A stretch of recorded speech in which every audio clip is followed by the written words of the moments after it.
So we can see the October Mountain Range here pretty clearly from North Lee, Massachusetts.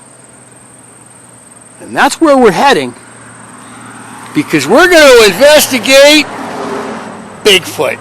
And that's right, there have been quite a few sightings in the October Mountain Massif. And some UFOs too. And some hauntings.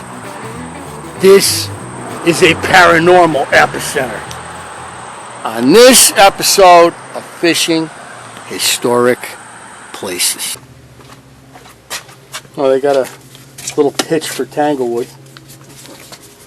And they got a couple maps. October Mountain State Forest. The largest state forest in Massachusetts. With bears. Be careful of bears.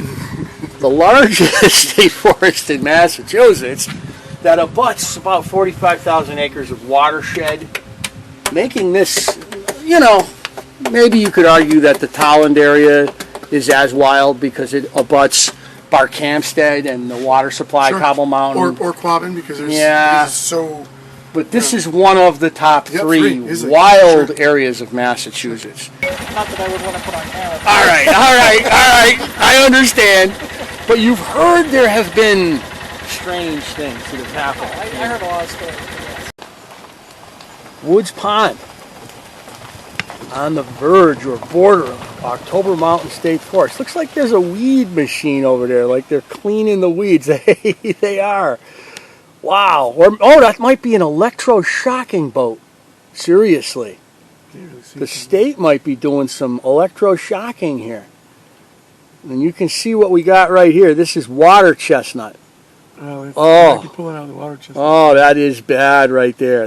That's an invasive. That is awful. Yeah, it really is. And they could be taking care of that, but it looks more like an electroshock boat to me. October Mountain in August. One of the few state forests that allows off-road vehicles, and a state forest that has a portion of the Appalachian Trail passing through it. October Mountain is not a state forest that doesn't see people. There are state forests in Massachusetts that see very few people, except for in tiny little sections where there are campgrounds. But October Mountain is also very thick, and it's got a lot of swamps in its environment. The October Mountain State Forest has an overlook that the state put in 25 years ago. Of course, it's growing up, so pretty soon you won't be able to use it. But what you can see here, right over this cherry, just a little bit to the right of it, is Mount Greylock, the tallest mountain in Massachusetts. And off to the left, way in the distance, the Taconic Range. So October Mountain is in the Berkshires. This is the Berkshires. The rock strata here is the same rock strata that you find up in the Green Mountains of Vermont.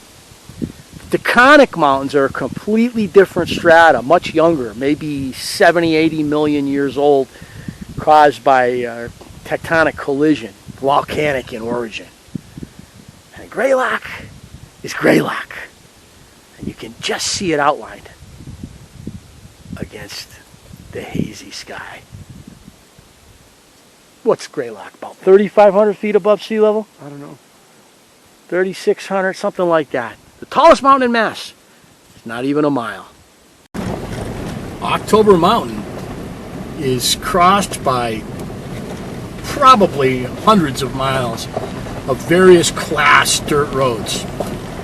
Class A, B, C, D, and right off the alphabet.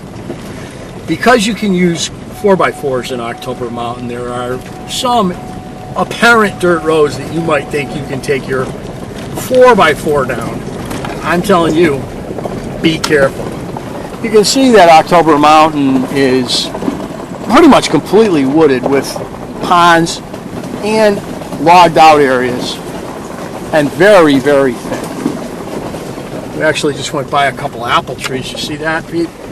couple of old apple trees, which show us the agricultural roots. The real center of October Mountain is what we call the crossroads, where roads from Pittsfield, Beckett, Lee, and Washington all come together. Now, October Mountain, as I say, is abutted by around 40,000 acres of watershed territory, which makes this a massive wilderness. And yet, we're talking about an area that has regrown multiple times since the colonial period up on top of the Berkshire Plateau. Today, it seems really rugged with streams crisscrossing it, beaver flows, dense thickets of multi-canopied growth. But it wasn't always like this. However, it's been the center of UFO and Bigfoot sightings since the 70s. So here in October Mountain, we're looking at an area that was once filled with merino sheep farmers and hard scrabble farmers of other sorts, but mostly sheep. And here's one of the cemeteries they left behind. There are others. Sadly, this cemetery, which has been marked here, we can see where the various plots, are and who was in them. Well, we don't have a map here, but we can see the markings and who was buried where. Most of these graves have been knocked down. And they were knocked down by snowmobilers who came across a field with 3-4 feet of snow on it and basically saw lumps on the ground and jumped them. Some of them are tree strikes. Trees fell and knocked over the stones. This is one of a lot of different ruined cemeteries in the state forests of western Massachusetts. It's kind of sad, but it's the reality of the world. There are several lakes in October Mountain that Fishing Historic Places has explored in the past, and we're on one of them again, me and Steve. These lakes are bass factories. Problem with these lakes is that the bass are stunted. There's a lot of bass in this lake. And Steven's using a small spinnerbait. I got a little bigger one on. And we're just waiting for the inevitable attacks that we're going to get. Ooh, good cast. Look at you.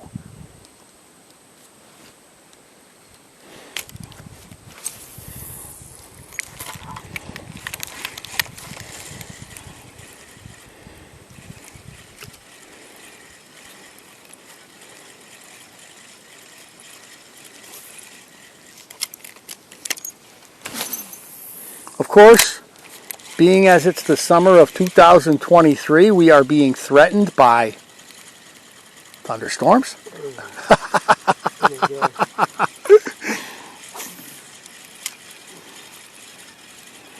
It's part of the fun of 2023 summertime. We steer in England.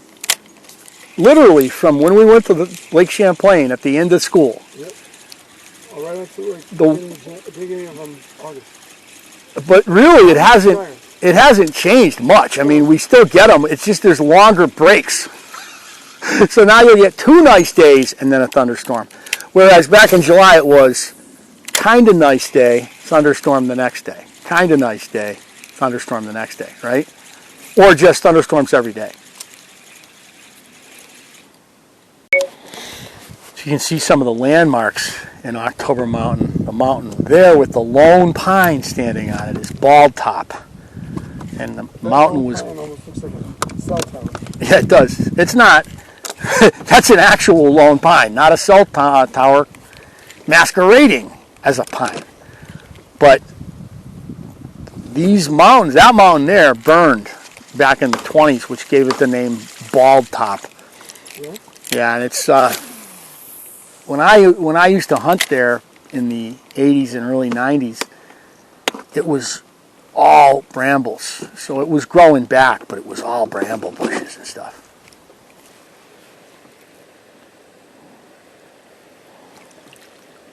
It's got 1 foot in the water. Oh, look at you! With the Rapala, he gets himself a, what is it? Bluegill. He's got a bluegill, and that thing was in about 20 feet of water. I don't know. You're doing something right. You're getting them to come up from the deep. It's a long time coming here. Not typical. Oh, and he gets off at the boat. He spits the grub. Oh, it wasn't a bad size one.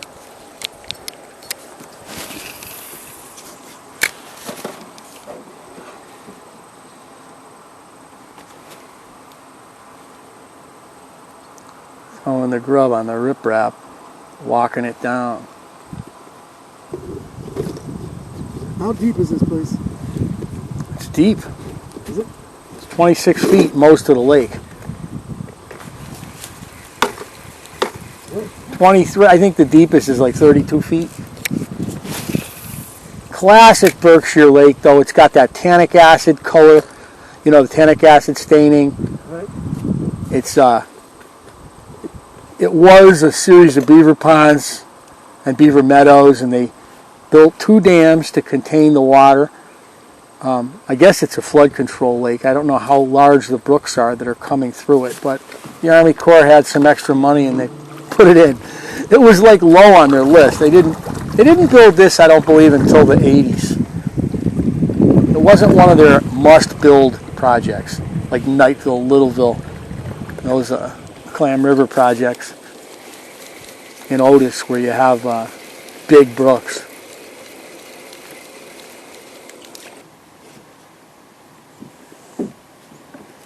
So what do you think the Bigfoot sightings are most likely to originate from? I think bears. Bears? Personally. Well, remember, Uncle Tom saw right on the other side of these spruces right here and white pines. Our uncle was hunting. Deer season, he had a bow in his hand, and about a 500-pound black bear came in behind him. It was only maybe 3 or 4 feet away from him when he saw it, and he tried to talk to the bear thing, and the bear looked at him and stared at him for, like he said, about 30 seconds before it turned around and walked away. He was wearing his camouflage. But yeah, you figure people aren't experienced in the woods and they run into a bear. I can see that. Possibly a moose, like I said, if you were going down a path and you saw a moose straight in front of you, fish on, you saw a moose straight in front of you, it looks like a person standing there. Or look at the size of this perch. Oh, that is a perch right there. it is a big perch. It's about as big as a perch as you see in Massachusetts. There's people that would be saying that's a PB perch. I have never thought about my PB perch, but that's a big one. Look at him. Ferocious. Also could be someone like dressed up. It could be. Yeah, since that famous Bigfoot footage from the 1970s, right? And people have been into Bigfoot. Our uncle who saw the bear in there was a big Bigfoot guy. And yeah, there's probably a certain amount of hoaxing going on. Oh yeah, we know there are people who've been like putting on Bigfoot shoes and running around. Yeah. I mean, that Yes. takes a lot more effort than to Another perch. it takes a lot more effort than to just have a suit. Look at the size of the perch we're pulling out of October Mountain here. I feel like going and getting the fly rod right now. We drop in the Euro setup and we're going to catch 2 at once. Oh, missed one.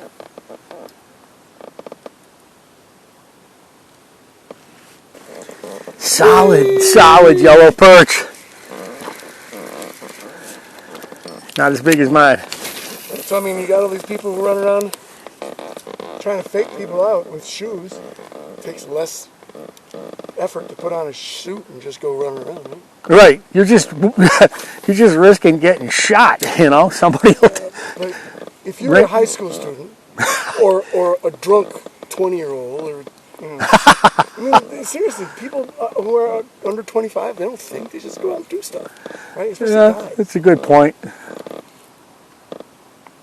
So you think hoaxing is certainly a big part of it. And I got to say, knowing the natural history of where we are, this was all fields not long ago. We're not in a place where we have primordial forest here. Maybe on what, I mean, I'll tell you, like the mountains that we're looking at now are covered with fresh growth forest. Well, like I should say. In fact, they're third generation, maybe second, possibly third generation forest. If the native people burned the woods, you would have had a lot of field and forest when they were here. And then you have the firewood and lumber craze in the 1780s, 90s, early 19th. Then you got the merino sheep craze in the 1830s, 40s, 50s in there. You know, so you got, and then you got the boxboard craze of the 1930s, 1920s and 30s. So the forests that we're looking at are all regrowths. In fact, the spruces that we're looking at there were planted by the CCC in the Great Depression. Our state forests have plenty of CCC connection. I got to do an episode on the CCC one of these days, but that's who built the campsites, the original trails, in many cases the original roads in these state forests, the roads that weren't, farm roads. And if you know about farm roads, in the 1920s, at the time of the advent of the automobile, a farm road was meant for a wagon and horses. It's a little different from the modern and improved roads that you're used to driving on. Yeah. So, I mean, if you think about this today and you go, oh, wow, look at that mighty forest that we're surrounded by, 60, 70,000 acres of forest. That's right. Even that old growth stuff you might come across were just stands. Right. Old growth stands. Not a lot of it. No. So we're talking about... Bigfoot didn't just hang out in an old growth forest. Yeah. So I think forests themselves will freak people out. People that are not used to woods come into a woods. From lake like we're in now, a forest looks pretty. It looks tranquil. But when you get in a forest, there's a claustrophobia that sets in on you when the leaves are on the trees. There's a certain fear factor that develops. You're not used to being in it. Right. If you're just from the city or from the suburbs and never been in it at all. Right. Yeah. And you can easily get yourself lost. And getting lost is a function of the mind. Your brain deserts you. That's why you get lost. You're if you don't know where you are and you don't know where you're going, you get confused. Better hope you got a compass and a map and know how to use it. Right. And a compass? I got one on my cell phone. Even if you have a compass and a map, you got a compass on your cell phone. Don't use the compass on your cell phone. There's going to be a point where that cell phone is going to run out of juice. Where you're but even get a compass. Even if you do, you got to trust it. Right, because a lot of people don't trust compasses, exactly. And they just go, well... You also needed to take a compass reading when you left your vehicle. Yeah. Or you need to know how to use a map, which most people don't know how to do. Yeah. I think we're briefly in a perch school. A perch hotspot. It's going into my mind for ice fishing, I'll tell you that. Oh, holy, what do we got here? Can I be so lucky? Yes! Another perch. No, it's a largemouth. Yeah. Oh, and he's off. When I first saw it, I thought... Yeah, it looked like a perch. It was dark. Yeah. Plus, it had more of a slender look. Yeah, it did. Well, it's a stunted largemouth, so. It's like they should put muskie. This is a beautiful lake. It's really underfished. It's underappreciated. Throws a Johnson silver minnow. Will one crash the surface to get the silver minnow, which is always cool to watch. My hookup, my fish to hookup ratio with the silver minnow is not good. But it looks good when it happens. When one comes blasting through the pads, as they say south of the Mason-Dixon. He's taking drag. You okay? Oh, this nice largemouth just decided to come to dinner. Silver minnow? No, I put on the spinnerbait. Oh, yeah. Yeah, it's a nice size. Yeah, it's one of the bigger largemouths that I've seen come out of this lake. It's not known for producing largemouths of this size, but this is nice to see. It's a good 2.5, maybe 3 pounder. Go back in the water, boy. He crushed that.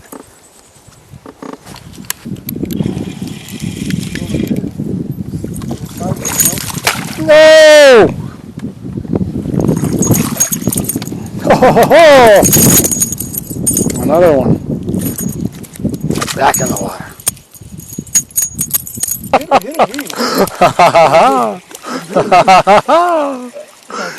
You got one? No, I got a weed. Wait a minute.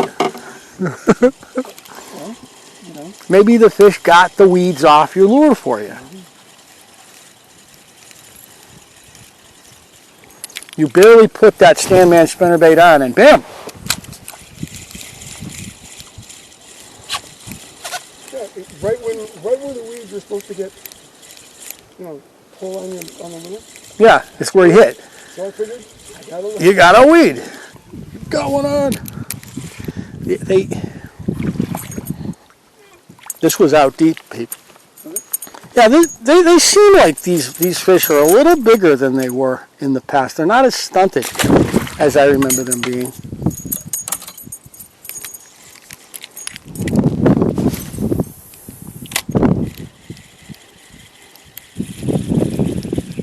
Tell you, seriously? Yeah. Whopper plopper. Yeah, in this wind. There we go. Right at the boat. Out of nowhere. Oh. That's Canadian shield right there. Oh! No! Right at the boat. Oh, he's an animal. Oh.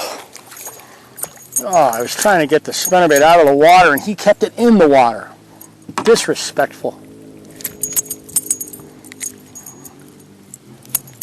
We like the spinnerbait because it's easy to get a bass back in the water fast.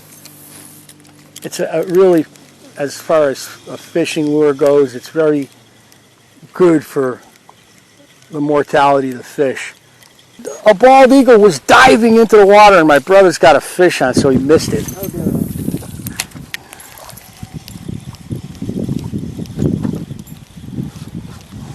Oh, that's a big bass, right? We got a school of perch here.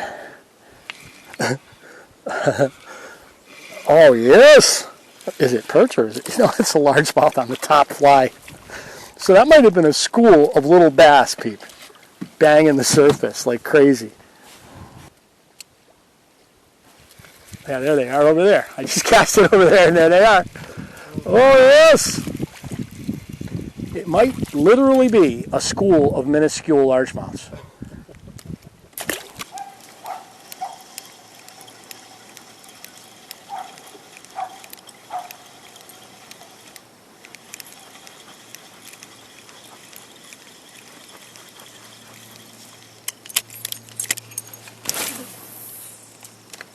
There was a fire on Block Island. Yeah. There was this old...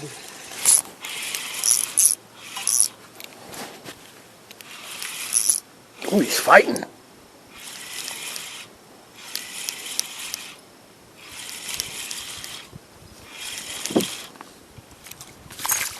It was a big old hotel that was on the National Historic. Whatever it's called. He burned up. Yeah. Oh, he's off. I like it. Caught on fire in the kitchen and most of the second and third floor. In a big place too. Went up. The grub. Do we have the goods on Obama?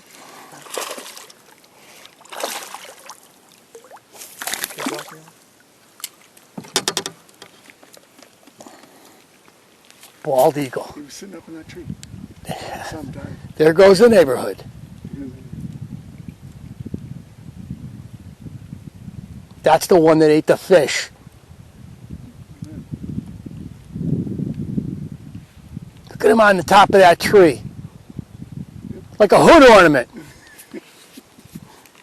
But This is the big one. Oh, he's on. Yes. Spinnerbait fish. I'm going to say we always catch fish on spinnerbaits in this area.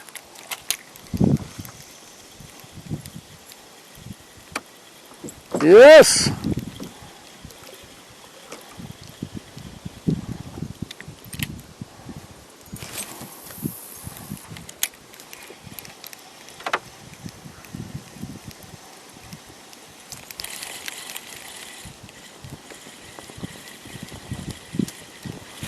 Oh, there we go.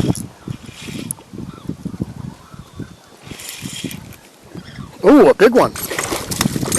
Not a huge one, but a bigger one than what we've been getting. A gust of wind. Ah! Yeah, about a 2-pounder. That'll teach him. Chowderhead. What will it teach you? Not to hit the white spinnerbait. Go for something else.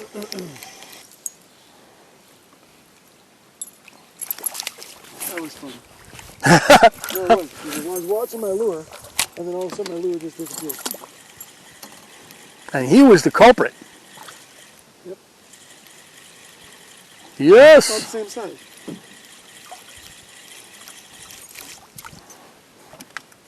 I'm going to pull this bass in. He's like, he didn't even set the hook on me. I had an equipment malfunction. And he was hooked anyway. A little bigger too. Yeah.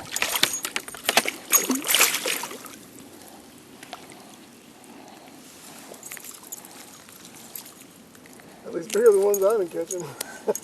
Yeah. But I caught 3 fish in three species. We both got big perch. Yeah.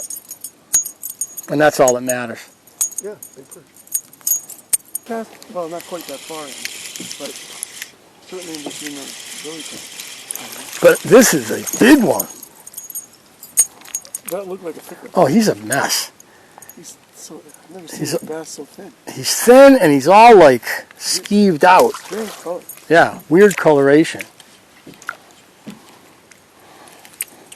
Sometimes you get too close. But you're not going to catch him unless you get close. You're not going to catch him unless you get in the water.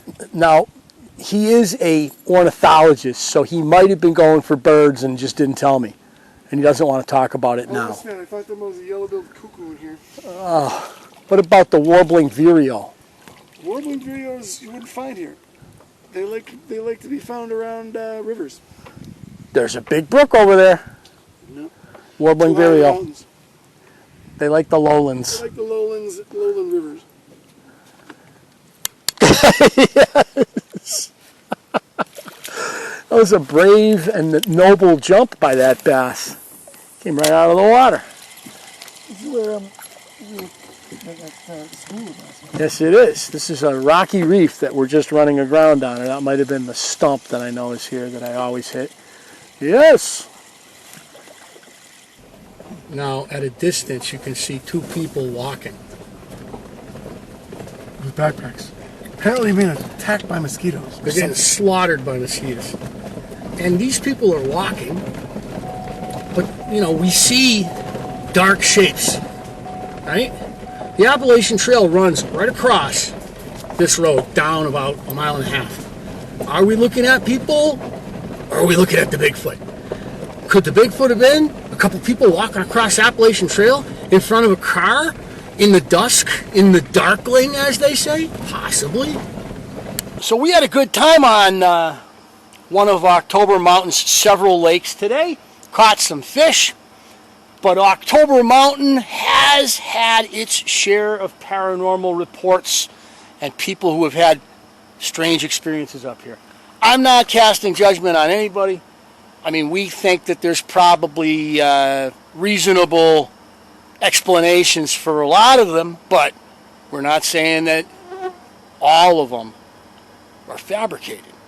And it's very possible that in the depths of October Mountain, There's more than meets the eyes. Like and subscribe. Fishing Historic Places. We're bringing you more of these, so it won't matter if you don't subscribe. You just won't know I did it. Well, maybe you don't want to know.